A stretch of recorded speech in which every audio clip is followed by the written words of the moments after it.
السلام علیکم ورحمۃ اللہ وبرکاتہ۔ اعوذ باللہ من الشیطان الرجیم، بسم اللہ الرحمن الرحیم۔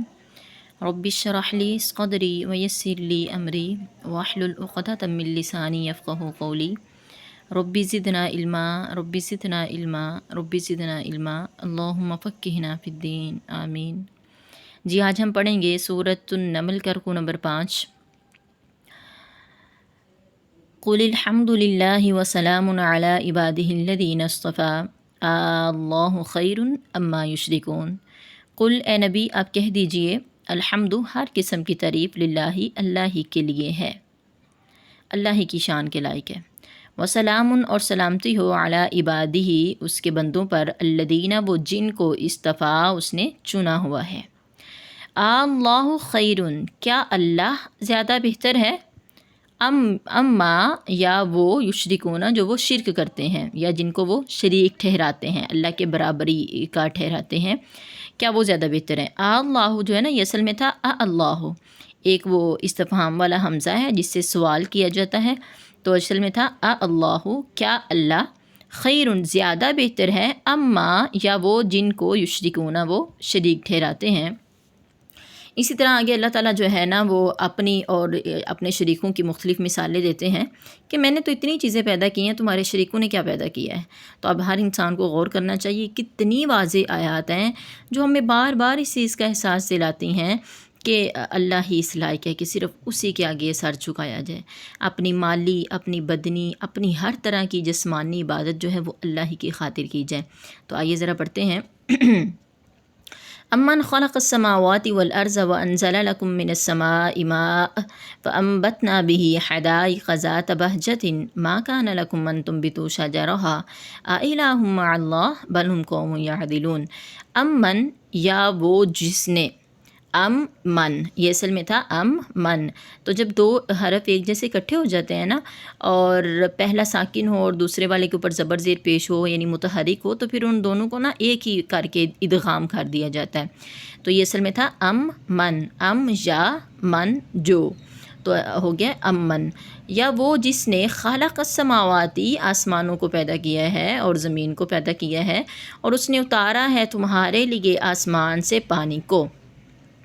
فَأَنبَتْنَا پس ہم نے اگایا بھی اس پانی کے ساتھ حدائق باغات ذات بہجتن رونق والے،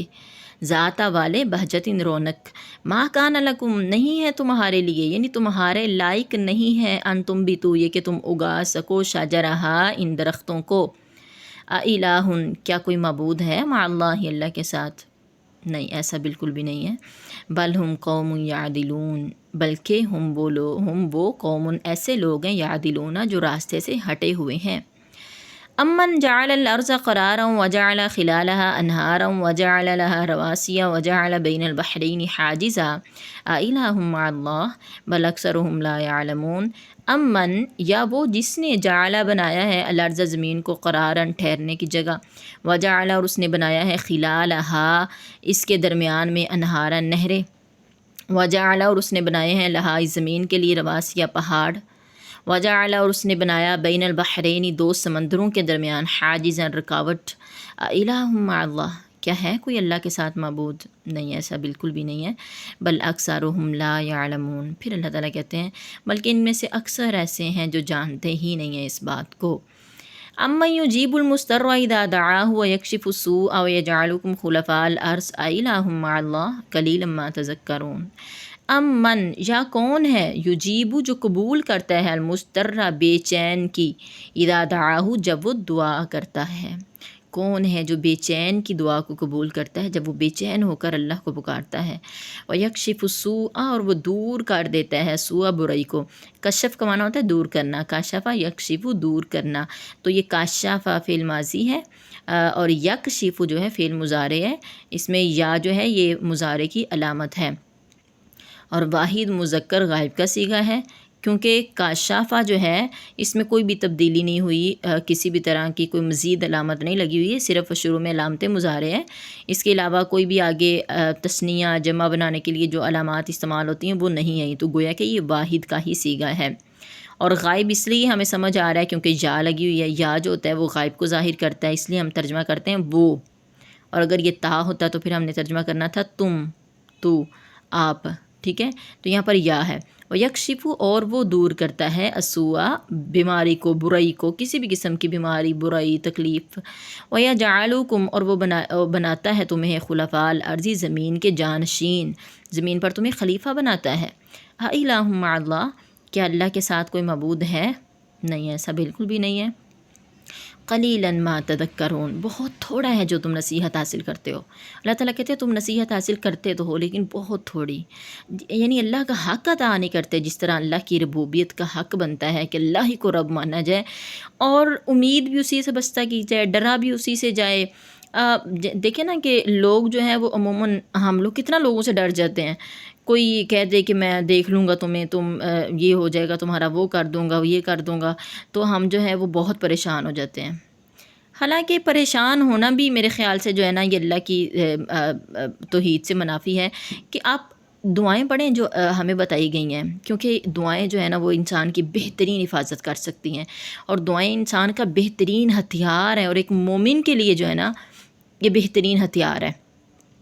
تو ہم جب دعائیں پڑھ لیتے ہیں اور جو ہمیں بتائی گئی ہیں تو پھر ہمیں ڈرنا نہیں چاہیے، پھر ہمیں، کیونکہ اگر پھر بھی ہم اس سے ڈر رہے ہیں تو گویا کہ ہمیں لگتا ہے کہ نہیں وہ بھی ہمیں تکلیف پہنچا سکتا ہے، وہ بھی ہمیں نقصان پہنچا سکتا ہے، جبکہ اللہ کے علاوہ تو کوئی بھی نہیں ہے نا جو ہمیں کسی قسم کا بھی نقصان پہنچا سکے۔ تو اس لیے صرف اللہ ہی سے ڈرا جائے، صرف اللہ سے امید لگائی جائے، صرف اللہ سے ہر چیز کی جو ہے نا وہ توقع کی جائے۔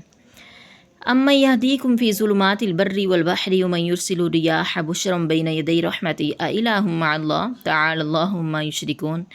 امن یا کون ہے، یہدیکم جو تمہاری رہنمائی کرتا ہے، فی ظلمات البر خشکی کے اندھیروں میں، والبحر اور جب تم سمندر میں ہوتے ہو اور اتنے اندھیرے ہوتے ہیں، ومن یرسل اور کون ہے جو بھیجتا ہے الریاح ہواؤں کو، بشرا خوشخبری دینے کے لیے، بین یدی رحمتہ اپنی رحمت سے پہلے۔ تو رحمت سے مراد بارش ہے، کیونکہ آپ کو پتہ ہے بارش سے پہلے ہوائیں آتی ہیں، تو عموماً ایسا ہوتا ہے کہ بارش ہو جاتی ہے، تو انسان کو پتہ ہوتا ہے کہ ہوائیں آ رہی ہیں تو اس کو بارش کی امید ہوتی ہے۔ تو اللہ تعالیٰ کہتے ہیں کون ہے یہ سارے کام کر رہے ہیں؟ اِلٰہٌ مع اللہ کیا اللہ کے علاوہ بھی کوئی معبود ہے؟ کیا اللہ کے ساتھ کوئی معبود ہے جو تم سمجھتے ہو کہ وہ کر رہے ہیں؟ تو ایسا تو بالکل بھی نہیں ہے۔ تعالی اللہ عما یشرکون، تعالی بہت بلند ہے اللہ تعالیٰ اس سے جو وہ شرک کرتے ہیں۔ تو اللہ تعالیٰ کہتے ہیں کہ کوئی فرق نہیں پڑتا اللہ تعالیٰ کو، اللہ تعالیٰ تو ان چیزوں سے بہت دور ہے، بہت پاک ہے، بہت بلندیوں پر ہے، اس کو کوئی فرق نہیں پڑتا۔ امن یبدأ الخلق ثم یعیدہ ومن یرزقکم من السماء والارض االہ مع اللہ قل ہاتوا برہانکم ان کنتم صادقین۔ امن یا کون ہے، یبدأ جو پیدا کرتے ہیں الخلق مخلوق کو، ثم پھر یعیدہ وہ دوبارہ پیدا کرے گا، یعنی دوبارہ اٹھائے گا۔ وَمَن يَرْزُقُكُمْ اور کون ہے جو تمہیں رزق دیتا ہے آسمان سے اور زمین سے، اِلٰہٌ کیا کوئی معبود ہے، مع اللہ اللہ کے ساتھ۔ کل اے نبی آپ کہہ دیجئے، ہاتھو تم لے آؤ برہانکم اپنی دلیل، ان اگر تم ہو صادقین سچے، اگر تمہیں لگتا ہے کہ اللہ کے علاوہ کوئی یہ سارے کام کر سکتا ہے تو پھر کوئی دلیل لے کر آؤ نا۔ اور دلیل کسے کہتے ہیں؟ دلیل قرآن اور حدیث کو کہتے ہیں۔ قرآن اور حدیث ہی ایسی دو چیزیں ہیں جو ہماری دلیل ہیں، جو ہماری شریعت ہیں۔ ان کے علاوہ کوئی بھی کسی کے بھی جو ہے وہ آپ کہہ لیں کہ وہ بابا جی کے ایسا اس نے کر دکھایا، اس نے ایسا کر دکھایا، کسی کی اور کی کتاب لکھی ہوئی اور جو اس نے اپنے پاس سے جو ہے نا واقعات نقل کیے ہیں یا اپنے تجربات ذکر کیے ہیں، تو ان کو آپ بیس بنا کر آپ یہ نہیں کہہ سکتے کہ نہیں یہ کچھ ہو سکتا ہے، وہ ہو سکتا ہے، ایسا بالکل بھی نہیں ہے۔ دلیل تو صرف قرآن اور حدیث ہی ہے۔ قل لا يعلم من في السماوات والارض الغیب الا اللہ وما یشعرون ایان یبعثون۔ قل اے نبی آپ کہہ دیجئے، لا يعلم نہیں وہ جانتا جو کچھ آسمانوں اور زمین میں ہے غیب کو سوائے اللہ کے۔ آسمان اور زمین میں جو کچھ بھی ہے اسے کوئی نہیں جانتا سوائے اللہ کے۔ وما یشعرون اور نہیں وہ شعور رکھتے، وہ سارے لوگ نہیں شعور رکھتے۔ یشعرون جو ہے آپ دیکھ رہے ہیں جمع مذکر غائب کا صیغہ ہے، بونون جو ہے وہ جمع کی علامت ہوتا ہے جب وہ آخر میں آ جاتا ہے کسی لفظ کے،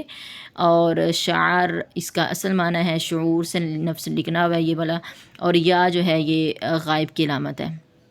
اور مضارع کی علامت ہے۔ تو وہ نہیں شعور رکھتے کہ ایانا کب یبعثون وہ اٹھائے جائیں گے۔ اللہ تعالیٰ کہتے ہیں کہ لوگوں کو تو اتنا بھی علم نہیں ہے کہ وہ خود کب اٹھائے جائیں گے، کب فوت ہوں گے، تو کون ہے جو اللہ کے علاوہ غیب کو جانتا ہے؟ یہ صرف اللہ کی ذات ہے جو غیب کو جانتی ہے۔ کوئی ولی ہو، کوئی پیغمبر ہو، کوئی کتنی ہی برگزیدہ نیک ہستی ہو، کوئی بھی غیب کو نہیں جانتا۔ جی، بل ادارک علمہم فی الآخرۃ بل ہم فی شک منہا بل ہم منہا عمون، بلکہ ادارہ کا گم ہو گیا ہے علمہم، ان کا علم، فی الآخرۃ یا آخرت کے بارے میں، بلکہ ہم وہ فی شک منہا، اس آخرت کے بارے میں شک میں پڑے ہوئے ہیں کہ پتہ نہیں وہ آنی بھی ہے کہ نہیں، بل ہم منہا عمون، پھر اللہ تعالیٰ کہتے ہیں بلکہ اس سے بھی زیادہ یہ کہ وہ سارے تو اندھے ہوئے پڑے ہیں۔ اللہ تعالیٰ کہتے ہیں کہ ان کو کیا غائب کا علم ہوگا، ان کو تو آخرت کا بھی علم ان کا گم ہو گیا، ان کو تو پتہ ہی نہیں آخرت کب آنی ہے، مرنا کب ہے، دوبارہ کب اٹھنا ہے۔ بلکہ یہ تو ایسے لوگ ہیں کہ ان کو تو شک پڑا ہوا ہے آخرت کے بارے میں کہ پتہ نہیں وہ قیامت آنی بھی ہے کہ نہیں، ہم نے مرنا ہے کہ نہیں مرنا۔ بلکہ اللہ تعالیٰ کہتے ہیں حال تو یہ ہے کہ یہ سارے اندھے ہوئے پڑے ہیں۔ دنیا کی رنگینیاں اتنی غالب آ چکی ہیں، دنیا کی محبتیں اتنی غالب آ چکی ہیں کہ انہیں مرنے کے بارے میں بھی شک ہونے لگا ہے۔ وقال الذین کفروا اذا کنا ترابا وآباؤنا انا لمخرجون، اور کہا ان لوگوں نے جنہوں نے کفر کیا، اذا کنا، کیا، اذا جب، کنا ہم ہو جائیں گے، ترابا مٹی، وآباؤنا اور ہمارے آباء و اجداد بھی جب مٹی ہو جائیں گے، تو انا لمخرجون، کیا واقعی ہم اٹھائے جائیں گے؟ مذاق کر رہے ہیں کافر لوگ، کہتے ہیں، مذاق کرتے ہوئے کہتے ہیں کہ کیا جب ہم مٹی ہو جائیں گے، مٹی میں مل جائیں گے، تو پھر ہمیں دوبارہ اٹھایا جائے گا؟ یعنی ان کو بڑی دور کی بات لگتی ہے کہ کیا جب مٹی میں ہمارا جسم مل جائے گا تو پھر کیسے، بڑی جو ہے نا عجیب بات ہے کہ پھر انسان کو پیدا کیا جائے گا۔ لقد وعدنا ھذا نحن وآباؤنا من قبل ان ھذا الا اساطیر الاولین، یقیناً ہم سے وعدہ کیا گیا یہی والا، نحن ہم سے بھی، وآباؤنا اور ہمارے آباء و اجداد سے بھی، من قبل پہلے، یعنی ہم سے بھی اور ہمارے آباء و اجداد کو بھی یہی باتیں کہی گئی تھی، تو یہ کچھ بھی نہیں ہے ان کی حقیقت، ان ھذا الا اساطیر الاولین، مگر پہلے لوگوں کی کہانیاں ہیں جنہوں نے فرض کر لی تھی اپنے پاس سے۔ تو کافر لوگ جو ہیں ان کا آخرت پر بالکل بھی یقین نہیں ہے اور اس کو ایک کہانی سمجھتے ہیں۔ قل سیروا فی الارض فانظروا کیف کان عاقبۃ المجرمین، اکثر ایسے ہوتا ہے کہ انسان دوسروں سے دیکھ کے عبرت حاصل کر لیتا ہے، تو اللہ تعالیٰ کہتے ہیں اچھا تم ایسا کرو اے نبی، آپ ان سے کہہ دیجئے سیرو، تم چلو پھرو، سیر کرو، فی الارض زمین میں، فانظروا کیف کان، بس تم دیکھو کیسا کانا تھا، عاقبۃ المجرمین، جھٹلانے والوں کا، مجرم لوگوں کا انجام کیسا ہوا تھا۔ تو اللہ تعالیٰ کہتے ہیں پھر تم چل پھر کر دیکھ لو، ولا تحزن علیہم ولا تکن فی ضیق مما یمکرون، اے نبی ولا تحزن، آپ غم نہ کریں، علیہم ان پر، ولا تکن اور نہ ہی تو ہو، فی ضیق کسی تنگی میں، کسی بھی قسم کی پریشانی میں مبتلا نہیں ہونا، مما یمکرون اس سے جو وہ مکر کرتے ہیں، جو وہ چالیں چلتے ہیں، وَيَقُولُونَ مَتَىٰ هَٰذَا الْوَعْدُ إِن كُنتُمْ صَادِقِينَ، اور وہ تو بڑا کھلم کھلا کافر لوگ کہتے ہیں کہ، اور وہ کہتے ہیں کہ کب ہوگا یہ وعدہ سچا، قیامت کب آئے گی، ان کنتم صادقین، اگر تم سچے ہو۔ یعنی اس حد تک انہیں یقین ہے کہ قیامت آنی ہی نہیں ہے، بلکہ اس کو جلدی مانگ رہے ہیں کہ ان کو لگتا ہے کہ بہت کھلم کھلا یہ نبی جھوٹ بول رہا ہے، لہٰذا بار بار مانگتے ہیں کہ لے آؤ، اگر تم سچے ہو تو پھر لے کر کیوں نہیں آتے۔ قُلْ عَسَىٰ أَن يَكُونَ رَدِفَ لَكُمْ بَعْضُ الَّذِي تَسْتَعْجِلُونَ، اے نبی آپ کہہ دیجئے عسیٰ قریب ہے، ان یکون یہ کہ ہو، ردیفہ پیچھے ہی، لکم تمہارے، بعض وہ چیزیں جس کو تم جلدی طلب کرتے ہو، یعنی ممکن ہے کہ جس عذاب کو تم اللہ کی طرف سے جلدی مانگ رہے ہو تو ممکن ہے وہ تمہارے پیچھے ہی آ رہا ہو، جیسے وہ کفار مکہ تھے نا، وہ آپ صلی اللہ علیہ وسلم کو کہتے ہوتے تھے کہ اگر تم سچے ہو تو پھر عذاب لے ہو، پھر ہم پر کوئی ایسی بڑی مصیبت آئے کہ ہم سمجھیں کہ تم سچے ہو، تو پھر اللہ نے وہ عذاب دکھایا بھی نا بدر کے موقع پر۔ بدر کے موقع پر کیسے کافروں کے بڑے بڑے سردار جو تھے وہ 70 لوگ ان کے مارے گئے تھے، 70 کافر مارے گئے تھے، اور 70 ہی ان کے کچھ جو ہے نا وہ لوگ قیدی بن گئے تھے، تو پھر وہ ان پر ایسی قیامت ٹوٹی تھی کہ اس کو حق اور باطل کا بھی مارکہ کہا جاتا ہے۔ اور اللہ تعالیٰ یقیناً دنیا میں بھی دکھاتا ہے اور آخرت میں بھی دکھائے گا۔ وَإِنَّ رَبَّكَ لَذُو فَضْلٍ عَلَى النَّاسِ وَلَٰكِنَّ أَكْثَرَهُمْ لَا يَشْكُرُونَ، بے شک تیرا رب تو بڑا فضل والا ہے لوگوں پر، لیکن ان میں سے اکثر لوگ ایسے ہیں جو شکر نہیں کرتے۔ یعنی اللہ تعالیٰ کہتے ہیں اگر میں عذاب جلدی نہیں کرتا تو ایسا نہیں ہے کہ میرے پاس کوئی اختیار نہیں ہے، میں ان کو عذاب دے نہیں سکتا، بلکہ یہ تو اللہ کا فضل ہے، لیکن پھر بھی لوگ اس پر اللہ کا شکر ادا نہیں کرتے۔ جی تو آج کے لیے اتنا ہی کافی ہے۔ اللہ سے دعا ہے کہ اللہ تعالیٰ ہمیں اس طرح قرآن مجید پر عمل کرنے کی توفیق عطا فرمائے جس طرح کہ اس کا حق بنتا ہے، اور اس کو ہمارے لیے ہمارے حق میں حجت بنائے اور سفارشی بنائے، اور ہمیں عمل کرنے کی توفیق عطا فرمائے، اور دعاؤں میں یاد رکھا کریں۔ السلام علیکم ورحمۃ اللہ وبرکاتہ۔